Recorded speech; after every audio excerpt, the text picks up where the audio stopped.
Hey Pyro, you just got a new burner and you are so excited to use it, but you don't know what the flip you're doing. You don't know how the devil this machine works. It's hot, it burns, it's a little scary. We're gonna help you get past that real fast.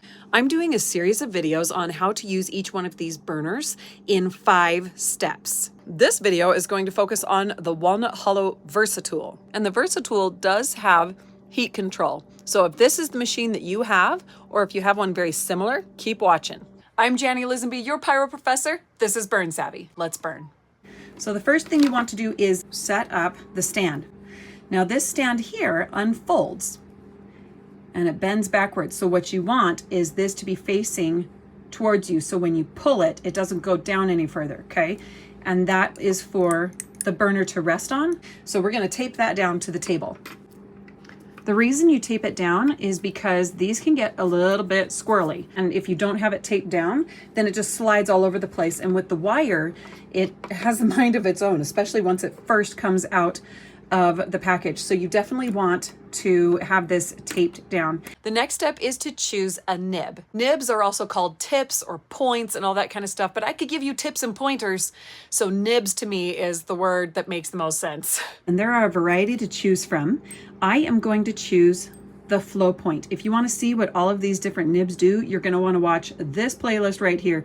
It goes through all of the basic tips that come with this wood burning tool. Now something you'll notice is once you use these brand new nibs, they will start to turn brown and dingy. That's fine. It just shows a little bit of use. Now, if it starts to affect your ability to burn, then it's time to clean it. And I do have another video coming out that shows you how to clean these tips. You'll place that into the machine by simply screwing it in. You want to be gentle. If it doesn't naturally want to go in, back it out and try again. Okay? Don't ever force it. That's how you get a nib to break off in there. Now you can plug it in and turn it on to about a red level. You have the yellow, the mustard yellow, the kind of reddish orange, and then you have red. Now I'm going to let that sit for about 5 to 10 minutes to heat up. Now while that's heating up, you'll want to prep the wood that you are using. I recommend basswood or sourwood or poplar. You can also use pine. I hate pine, but that's what I cut my teeth on, and it's cheap and it's everywhere. I like to use these practice wood pieces of poplar. These are really great for practicing wood burning without feeling like you're wasting a good piece of wood.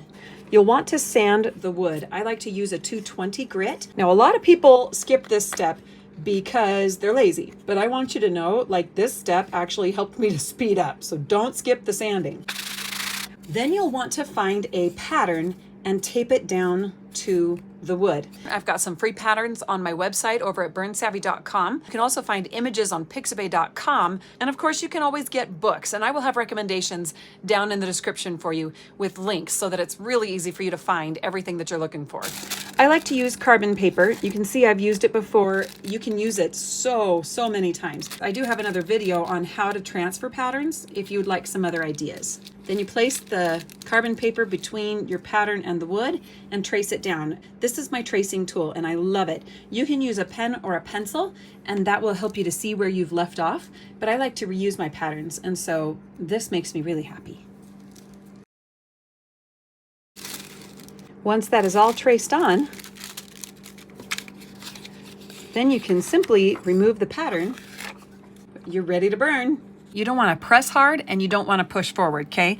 Pressing hard only stresses out your hand, and pushing fights the wood grain, so you don't want to do that. Instead, you want to pull it towards you. Then using the 4 major wood burning techniques, pulling, touching, sweeping, and swinging, you're going to do some burning, okay? Now, if you want to deep dive into that, you'll want to watch the video up here in the corner. This video is going to help you. If you are going too fast, it will not burn well. So you need to slow it down to go over those lines. See how these lines here are just kind of not that great? I'm going to go over it slower. And that's one way that you can get a dark line, is to layer it up. But I find that layering takes a lot longer, so I do minimal layers whenever possible. Now it is ready for sealant or for hanging hardware, or for whatever it is that you want to do. You can use butcher block oil, you can use polyacrylic or polyurethane. I have another video that's going to come out all about finishes. You can also add hanging hardware. You could glue some jute twine to it, or you can drill a hole and put jute twine. You could put a sawtooth hanger on the back, whatever it is you'd like. Now, if you want to avoid a lot of the pitfalls and mistakes that a lot of pyros have made, you'll want to watch this video next, because it is actually from not just me, but other pyros in the burn savvy community who have shared their mistakes and their fails and how to get past it. Of course, if you want a deep dive on all of the techniques and projects and things like that, you're going to want to join the Burn Savvy membership right over here. And I will see you on the next video. Later, Pyro.